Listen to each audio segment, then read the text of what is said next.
misalnya Kejadian 1 ayat 1 itu jangan dibaca Bereshit bara Elohim et hasyamayim wa et haaretz, itu baca biasa saja. Kalian pelajari juga cara melantunkan atau mentilawatkan bahasa Ibrani. Jadi Kejadian 1 itu kalau bahasa Ibrani itu bacanya Bereshit bara Elohim et hasyamayim wa et haaretz.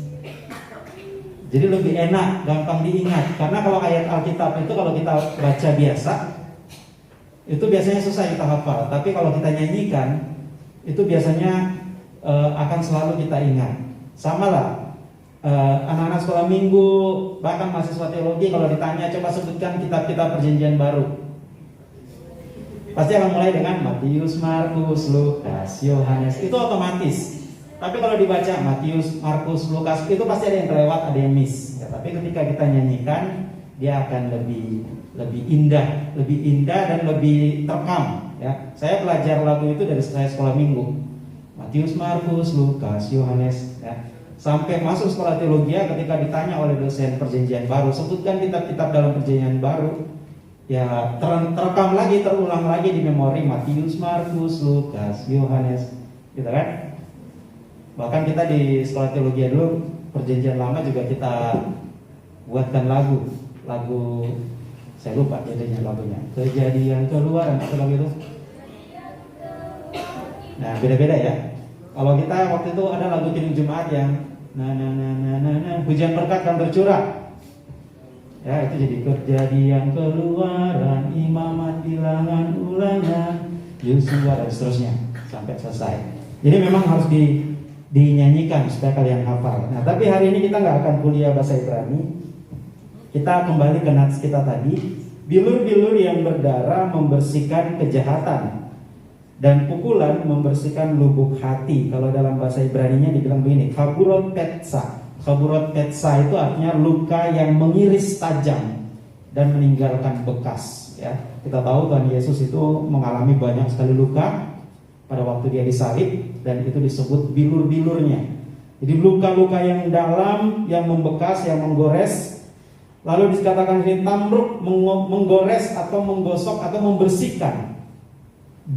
Ra itu kejahatan, ya, atau unsur-unsur negatif dalam hidup manusia. Kemudian dilanjutkan umakot kadrefaten, dan demikian juga pukulan-pukulan. Ya, lembaga Alkitab hanya menerjemahkan pukulan, tapi bahasa di situ umakot. Kalau biasa kalau bahasa Ibrani kalau akhiran ot di belakangnya itu berarti jamak. Ya, umakot kadrefaten, dan begitu juga pukulan-pukulan terhadap, di sini sebetulnya tidak bilang hati, tapi faten. Faten itu artinya bagian yang di dalam diri manusia, atau kalau dalam bahasa Indonesia mungkin kita lebih tepat menerjemahkan itu batin, ya. Jadi pukulan-pukulan itu juga membersihkan batin kita atau mengobati batin kita. Apa maksud dari nats ini? Kaburot tetsa itu kalau dalam bahasa Ibrani itu biasanya digunakan untuk menggambarkan luka batin atau pengalaman pahit di dalam kehidupan kita. Saya yakin di antara kita semua, bahkan mungkin semuanya punya pengalaman pahit. Ada yang coba angkat tangan yang punya pengalaman pahit dalam hidupnya. Pengalaman pahit itu ditinggal orang terkasih, entah itu mama, papa, kekasih, ya. Udah naksir lama-lama, dia malah kelain hati, kan begitu ya. Itu pengalaman pahit kan? Atau pengalaman pahit sudah kuliah lama-lama, dapat nilainya C minus atau D, atau nggak lulus, ya. Atau dosennya bilang amin, tapi begitu kita buka nilainya D, ya, disuruh disuruh ngulang dan sebagainya. Ya, banyak sekali pengalaman pahit dalam hidup kita. Dan jangan kita katakan saya harus tinggalkan kepahitan itu, saya harus tinggalkan pengalaman pahit. Tidak. Banyak orang besar di dunia ini mengalami perubahan karena pengalaman pahit. Ya, pengalaman pahit di dalam hidupnya mengubah dia menjadi orang-orang yang sukses. Ya, sebut saja misalkan Mark Zuckerberg, seorang penggagas berdirinya Facebook. Dia dulu kuliah, tapi kemudian dia mengalami kepahitan, ya, untuk memahami. Dia itu kan awalnya jurusan psikologi, kemudian diambil jurusan komputer IT, berusaha memahami, menggabungkan antara IT dengan komputer, bagaimana dia memahami perilaku sosial masyarakat, dan dia merasa tersingkir di kampusnya, sampai akhirnya dia merasa merasa bukan siapa-siapa lah di kampusnya. Tapi oleh pengalaman itu dia menjadi bangkit. Ada juga tokoh-tokoh besar seperti Elon Musk. Elon Musk dulu cita-citanya besar sekali. Dia ingin ke ruang angkasa tapi tidak kesampaian. Nah, karena ketidakkesampaiannya ini dia pernah sampai enggak tidur berhari-hari hanya untuk mengejar mimpinya, dan ada kepahitan-kepahitan dalam hidupnya. Tidak didukung oleh orang tuanya, tidak didukung oleh orang-orang di dekat dia, sehingga dia mengalami kepahitan. Dan oleh kepahitan itu dia mengalami perubahan. Dan banyak lagi. Bahkan Tuhan kita Yesus Kristus juga mengalami pengalaman pahit yang luar biasa, ya. Begitu kuat dia membela manusia-manusia pada zaman itu dari kungkungan Tauratnya Yahudi, tapi ujung-ujungnya mereka justru mencampakkan Yesus dan bahkan menyalibkan dia. Murid-murid Yesus semuanya mengalami kematian yang tragis, ya, dalam pengalaman hidup. Petrus sampai harus disalib terbalik menurut catatan sejarah, meskipun itu masih kita harus selidiki lagi apakah faktanya demikian ataukah itu cerita. Karena dalam beragama kadang-kadang cerita, mitos dengan fakta itu kadang bercampur sedemikian rupa sehingga kita sulit membedakannya. Tapi itu harap maklum, karena Alkitab kita ditulis pada zaman orang tidak bisa membedakan antara mitologi dan fakta. Zaman sekarang aja saya sudah berkoar-koar berkhotbah di atas mimbar, saya itu tidak percaya dengan yang namanya kesurupan, ya. Saya pernah khotbah di RCTI, waktu itu sedang ajang Indonesian Idol. Lalu kemudian tiba-tiba pada waktu saya sedang khotbah, ternyata anak-anak Indonesian Idol yang dikarantina itu ada yang mengalami kesurupan. Paniklah orang-orang di situ, mereka cari ustadz, cari haji, dan untuk yang Kristen mereka cari pendeta. Kebetulan saya sedang khotbah di ibadah karyawan RCTI, lalu kemudian saya dipanggil untuk menangani orang yang kesurupan. Yang Muslim saya lihat itu udah ditempel air lah, di apalah, di pokoknya macam-macam segala bentuk doa dan sebagainya. Yang Kristen saya cuma minta ambilkan pakai bau yang menyengat, ya udah ambillah yang ada bawang putih, ya udah bawang putih lah. Kita kasih bawang putih ke hidungnya sambil jempolnya kita remas kuat, jempol di kakinya, dan sadar, tidak butuh jampi-jampi, tidak butuh apa, sadar dia. Setelah dia sadar, baru kemudian kita konseling. Saya bilang orang yang kesurupan itu bukan ditengking, cukup di konseling. Kita perlu dengar dia sedang mengalami apa. Karena biasanya orang-orang seperti itu sebetulnya mengalami tekanan batin yang kuat, dan dia tidak tahu mengekspresikannya. Ketika teman-temannya dia lihat histeris, dia ikut histeris. Ketegangan itu diekspresikan. Nah, itu kan ada di psikologi. Kalau di sekolah teologi kita belajar itu di pastoral counseling. Di sini ada jurusan pastoral counseling nggak? Nggak ada ya. Kalau ada kalian boleh ambil, karena biasa kalau kampus Merdeka itu kan ada berapa semester kalian bisa ambil jurusan lain kan. Ambillah itu, belajar psikologi, belajar counseling, belajar menangani orang-orang yang bermasalah seperti itu. Nah, itu bukan kerasukan setan beneran. Itu hanya bukan, padahal tulisan itu sangat penting. Kalian aja bisa membuat pengalaman hidup kalian menjadi sebuah buku. Pengalaman kenapa kalian menjadi mahasiswa teologi, ya, itu bisa menjadi sebuah buku. Hanya saja kita kadang nggak tahu memulai dari mana. Ya, kita selalu berpikir, biasanya orang kalau disuruh tuliskan kesaksianmu, dia akan mulai dengan nama saya ini. Saya berasal dari kota ini. Orang nggak tahu kota itu di mana. Bukan itu yang dicari orang. Saya berasal dari desa yang terpencil. Bukan itu yang penting.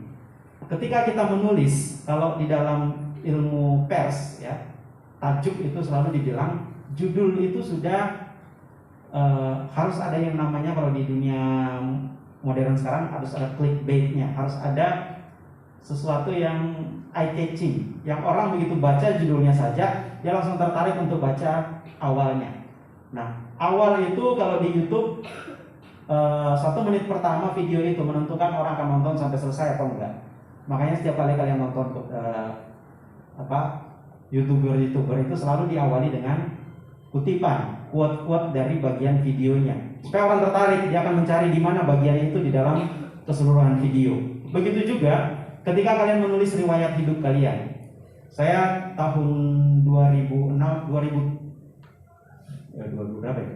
kalau tidak salah, saya diminta oleh Persekutuan Gereja-Gereja di Indonesia untuk menjadi salah satu fasilitator di acara pembekalan pendeta-pendeta se-Indonesia.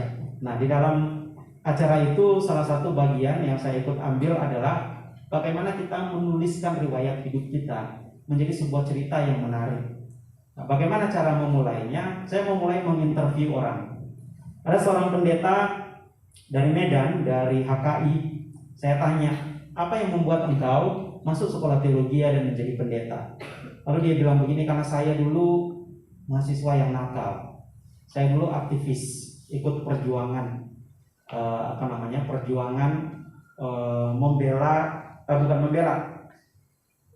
demo-demo, misalnya menurunkan harga bensin, harga BBM dan sebagainya di Medan. Dan pernah suatu ketika dalam momen itu dia ternyata menjadi incaran karena dia pernah memimpin demo, menjadi incaran polisi, menjadi incaran tentara, sehingga dia dikejar kemana-mana. Teman-temannya bilang, lu lagi jadi target nih. Jadi dia lari sampai ke kampung-kampung, sampai ke pelosok-pelosok untuk menghindari polisi dan tentara. Dari situ kemudian dia mengatakan, saya berjumpa dengan Tuhan dan kemudian saya memutuskan untuk masuk sekolah teologi. Saya bilang, kalau itu kamu tuliskan dalam riwayat hidupmu, itu akan menjadi sebuah catatan yang bullshit, yang orang anggap itu hanya hayalan belaka.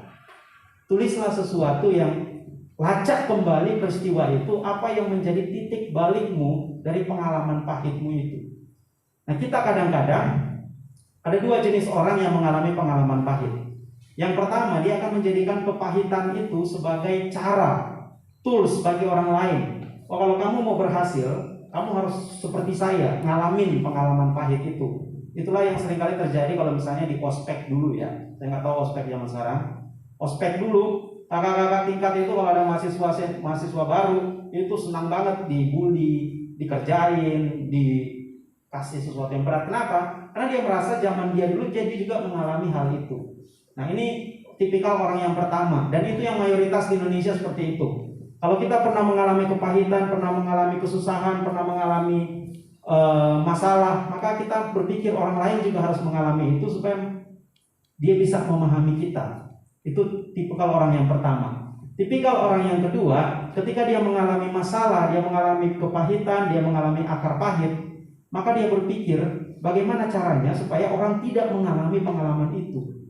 Ya, orang-orang yang seperti inilah yang sebenarnya disebut the truly healer, pemulih yang sejati.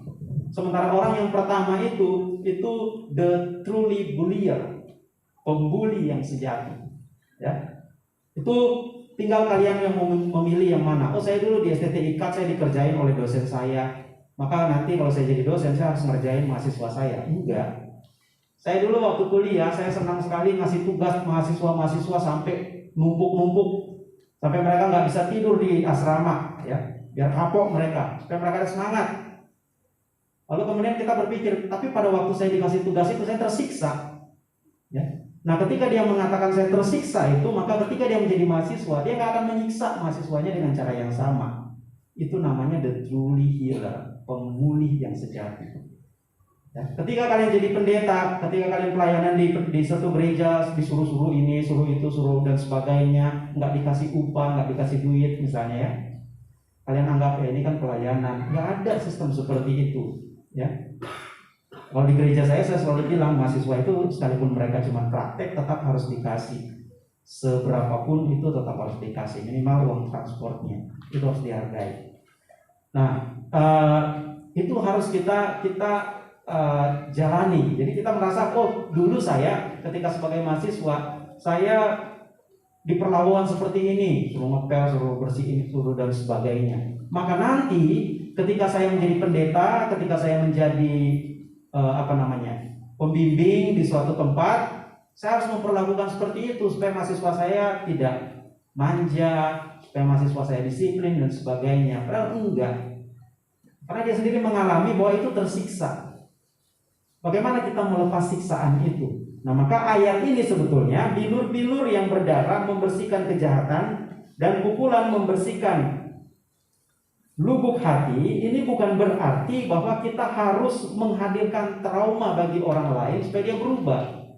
Ayat ini mau menekankan bahwa bukan pentingnya memberi rasa sakit pada orang lain, tetapi pentingnya bagaimana kita mengelola rasa sakit itu. Karena kita nggak mungkin bebas dari rasa sakit. Kita mau sesempurna apapun di dunia ini, tetap aja ada orang yang nggak suka. Kalau di stoikisme, kalian belajar filsafat stoa nggak? Ya? Terus filsafat pendidikan ya. Tapi di filsafat pendidikan itu kan ada filsafat stoa ya. Filsafat stoa itu adalah salah satu filsafat yang dipelajari oleh Rasul Paulus. Jadi dalam filsafat stoa diajarkan begini, manusia itu punya dua lingkaran. Lingkaran pertama adalah lingkaran yang mati, habis baterai kayaknya.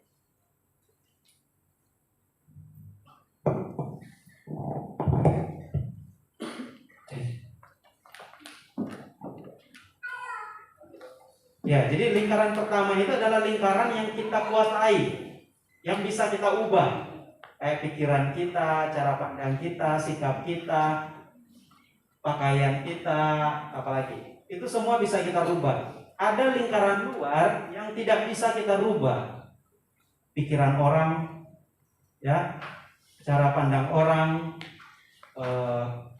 keadaan sosial itu kita nggak bisa rubah. Maka banyak orang tracing poinnya tertuju kepada lingkaran luar dan dia mengabaikan lingkaran dalamnya.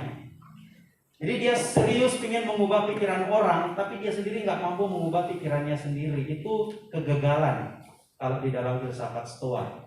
Nah, kalian kan harus mengutip itu ya, filsafat stoa itu ya. Jadi fokuslah pada apa yang bisa kalian rubah, jangan fokus pada apa yang tidak bisa kalian rubah. Kalau Yesus dulu hadir, dia mikirin perkataan-perkataan orang di sekitar dia nggak akan menjadi pengubah dunia. Tapi karena dia fokus pada idealismenya, pada ajarannya, maka dia menjadi tokoh sejarah yang luar biasa. Nah, kalian pun bisa menjadi tokoh sejarah yang luar biasa. Asalkan jangan pengalaman pahit kalian transfer kepada orang lain.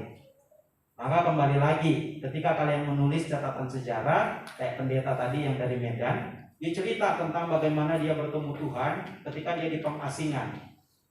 Saya coba tanya kembali ke dia, apa yang meyakini kau bahwa engkau bertemu Tuhan? Di mana starting pointnya? Lalu kemudian dia akhirnya cerita dan akhirnya terungkap bahwa perubahannya itu terjadi ketika mamanya menelpon dia pada malam hari. Itu selama ini dia nggak pernah cerita. Mamanya menelpon dia pada malam hari. Dia angkat teleponnya, kemudian mamanya bertanya, di mana kau anakku? Kok udah lama tidak ada kabar? Ya, mamanya kangen katanya, mamanya rindu dan ingin lagi ketemu dengan anaknya ini. Dan disitulah kemudian dia sadar bahwa selama ini dia terlalu pusing untuk ngurusin negara, urusin situasi di luar, tapi dia mengabaikan keluarganya, mengabaikan dirinya sendiri. Padahal yang paling penting adalah kita harus menerima diri kita dulu. Kalau kita belum sanggup menerima diri kita, maka kita akan menjadi pelarian. Ya, kita hanya akan hidup di dalam mimpi-mimpi kita, dan mimpi itu tidak akan pernah tercapai kalau kita nggak bangun, berdiri dan bangkit. Kan begitu ya. Kalau kita tidur terus, ya sudah, dia akan terus menjadi mimpi. Harapan itu hanya sekedar mimpi. Lalu kemudian saya tuntun dia untuk menulis riwayat hidupnya. Dan akhirnya tadinya kesaksian dia kan di awal sebelum kita kasih training, kita mulai dia menulis kesaksian hidupnya dulu. Bagaimana dia menjadi pendeta, bagaimana dia masuk sekolah teologi. Dia mulai dengan seperti kita biasanya. Nama saya ini, saya dari Medan, begini-begini, baru kemudian masuk di pengalaman hidup dan seterusnya. Kalau kalian baca kesaksian model seperti itu membosankan. Lalu kemudian kita rubah dia, kita mulai riwayat kesaksiannya dengan titik balik dia. Titik balik dia adalah ketika mamanya menelpon. Maka dia memulai riwayat hidupnya. Ketika dia menulis ulang riwayat hidupnya, dia menulis dengan memulai seperti ini. Kring, bunyi handphone ya. Bunyi telepon zaman dulu, bukan bunyi handphone. Kring, kring, kring. Hanya seperti itu. sebuah telepon tua bergetar, berdering di atas meja dekat tempat saya termenung pada malam itu. Ketika saya mengangkat telepon itu dan terdengarlah suara seorang perempuan tua dari sana yang menyapa saya dengan suara yang begitu lembut. "Anakku, di mana engkau?" Teringat saya ketika Tuhan menemui Adam dan Hawa yang sedang bersembunyi di balik semak-semak, di balik pohon-pohonan yang ada di Taman Eden. Ketika Tuhan menyapa mereka dan berkata, "Adam, di mana engkau?" Dan tersadar aku bahwa selama ini saya berlari, bersembunyi dari Tuhan, bukan sedang berjuang untuk Tuhan. Itu baik paragraf pertama dari kesaksian dia, edisi yang kedua. Dan sekarang buku kesaksiannya sudah dijadikan buku, saya tidak lupa judulnya. Kalau tidak salah, panggilan dari mama judulnya ya, panggilan dari ibunda. Kalau tidak salah judul bukunya, nanti kalian cari aja di toko buku. Sebuah kesaksian pribadi bagaimana dia menjadi seorang pendeta dan menjadi sebuah buku yang ketika dia bawa ke gerejanya, dia kasih ke jemaatnya, banyak jemaat yang terharu. Katanya baru membaca lembaran pertama saja mereka sudah menangis, sehingga mereka penasaran dengan isi selanjutnya, bab-bab berikutnya.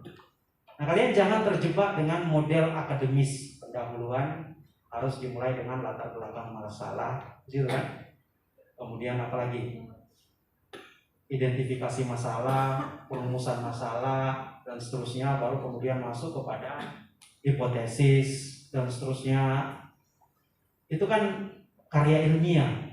Yang kalian temui nanti di dalam dunia ini bukan orang-orang yang berpikir ilmiah, tapi orang-orang yang berpikir praktis.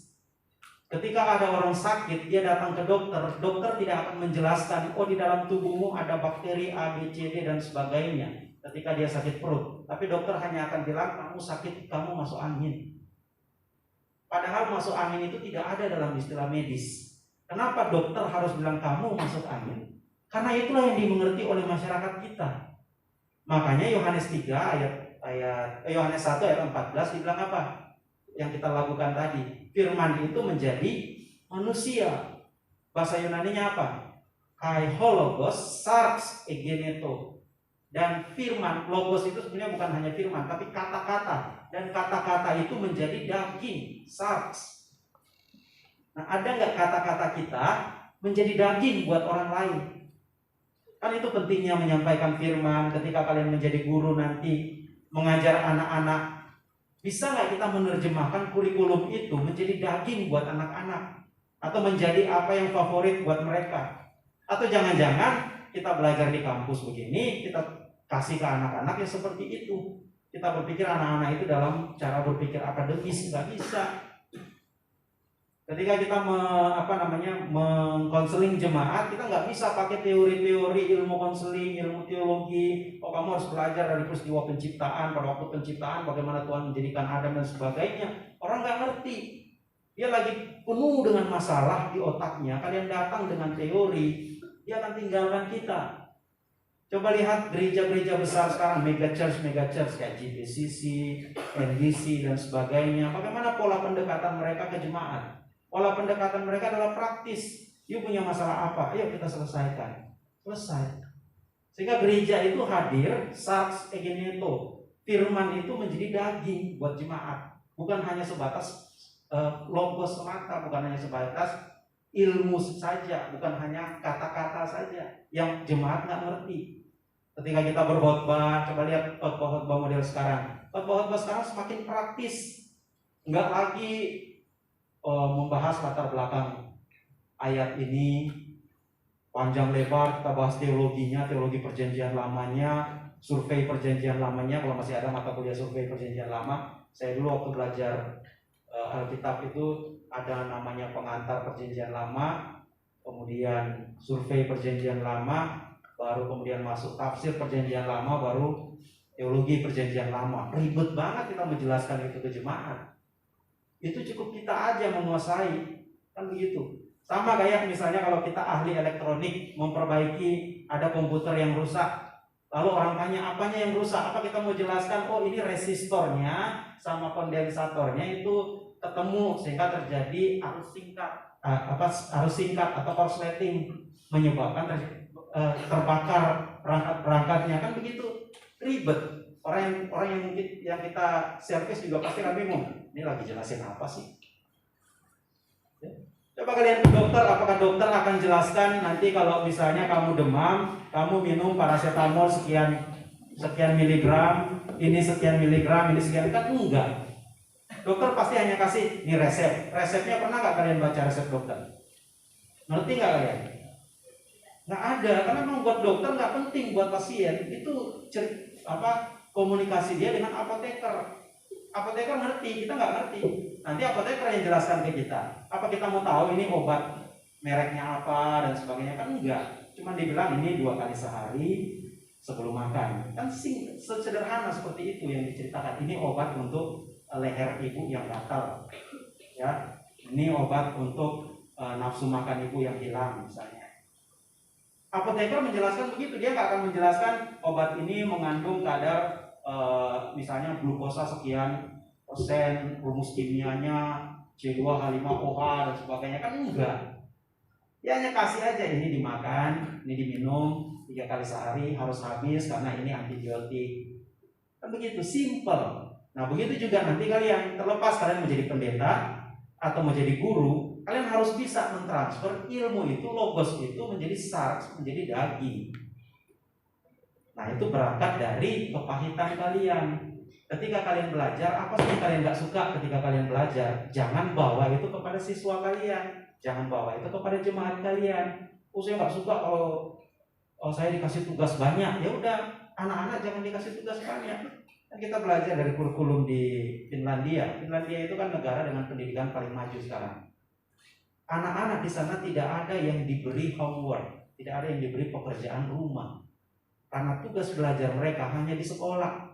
Selesai, pulang nggak bawa pekerjaan lagi. Di rumah mereka disuruh main dengan orang tua mereka. Di rumah mereka disuruh bersosialisasi dengan masyarakat mereka. Nggak lagi mikirin, besok ada PR nggak. Nah, orang Indonesia kebanyakan PR. Makanya sampai sekarang setiap urusan kita semuanya jadi PR. Nggak ada yang selesai-selesai. Ya kan, urusan negara jadi PR, urusan ini PR, itu PR semua. Karena dari dulu dideteksi, diajari PR. Ya tadi saya tanya ke ini, di sini ada nggak skripsi kerja kelompok? Masih heran dia, masa skripsi dikerjain kelompok? Di universitas-universitas maju sekarang, yang namanya tugas akhir atau kita sebut skripsi, tesis, disertasi dan sebagainya, rata-rata itu dikerjakan kelompok. Kenapa? Karena nanti ketika kalian lulus dari sekolah tinggi khususnya, ketika kalian bekerja, salah satu syarat yang akan dicari oleh perusahaan itu adalah apa? Bisa bekerja dalam tim. Sementara kalian nggak diajarin dari sejak dini untuk mengerjakan tugas paling akhir dikerjakan bersama-sama. Sehingga kalian nggak tahu namanya kolaborasi. Sehingga ketika masuk di dalam organisasi adalah, saya pernah kerja, saya dulu bekerja selain sebagai pendeta, saya bikin website waktu itu dan aplikasi Android sama iPhone. Nah di kantor kami merekrut karyawan.